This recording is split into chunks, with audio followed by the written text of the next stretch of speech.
আসসালামু আলাইকুম রহমতুল্লাহি বারাকাতুহু। সংক্ষিপ্ত একটি ভিডিওতে আবার আপনাদের সামনে হাজির হলাম। ভারত পাকিস্তানের সর্বশেষ যুদ্ধের আপডেট নিয়ে, তরতাজা খবর নিয়ে আপনাদের সামনে আমি উপস্থিত।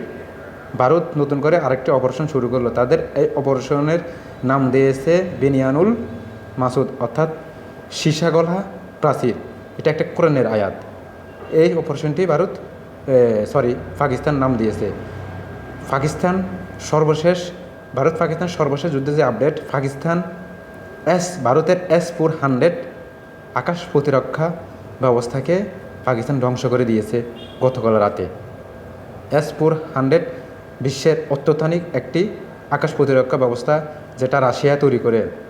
আপনারা সবাই জানেন, পাকিস্তান এটি ধ্বংস করে দিয়েছেন এবং ভারতের একের পর এক সেনা বেস পাকিস্তান উড়িয়ে দিচ্ছে। এতদিন ভারত অস্বীকার করে আসছে যে পাকিস্তান কিছুই করতে পারছে না, ভারত পাকিস্তানের প্রত্যেকটা হামলা ঠেকিয়ে দিচ্ছে, ভূপাতিত করছে।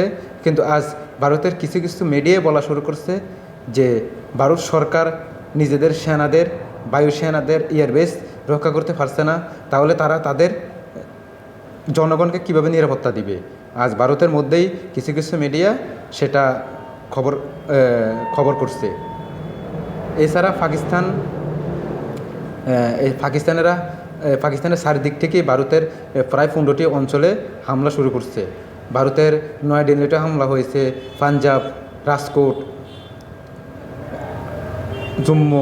জম্মু কাশ্মীর সব অঞ্চলে পাকিস্তান মিসাইল, ক্ষেপণাস্ত্র এবং ড্রোন হামলা চালাচ্ছে এবং পাকিস্তান ফাত্তা-1 ক্ষেপণাস্ত্র দিয়েও হামলা শুরু করছে।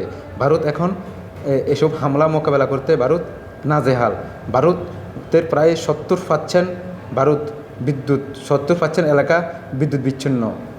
ভারত ব্ল্যাকআউট করে ভারতের শহরগুলোকে করে রাখছে, যেহেতু পাকিস্তানের হামলার ক্ষয়ক্ষতির পরিমাণ দেখতে না পাওয়া যায়।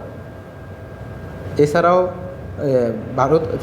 ভারতের আরও দুটি যুদ্ধ বিমান ভূপাতিত করার কথা জানিয়েছেন, তবে এই যুদ্ধ বিমানগুলো কী সেটা এখনও জানা যায়নি।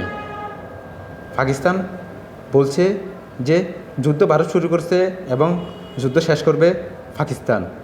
আপনাদের কাছে কি মনে হয়, এই ভারত পাকিস্তানের যুদ্ধের গতি পথ কোন দিকে যাচ্ছে? যুদ্ধ কি ভাবে শুরু হয়েছে কি না? যুদ্ধের এই ভয়াবহ রূপ কী হবে, কি মনে হয়?